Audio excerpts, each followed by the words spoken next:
How to turn on or off touchscreen on Sony ZV-1. Hey everybody, welcome back to the channel.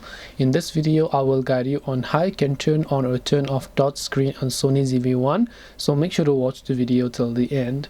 To turn on or to turn off the touchscreen on our Sony ZV-1 camera. Now let's say that you want a touchscreen to work. Now in my case it's currently not working, so how do I make it work? So to do that, just go to menu and then under setup 2. So there are many setups here. You have to go to setup 2. You'll find the option called touch operation. So you can turn on touch operation here. So you can't customize the operation on this, but when you go to your home screen like this, whenever you're on the recording tab and then you want to record something, now in that case the touch screen is most likely going to work. This way you can turn on or turn off touch screen. Hope this video was helpful. If you have got any more questions, then feel free to also leave them down below. Thank you for watching till the very end of this tutorial, and see you soon in our next video.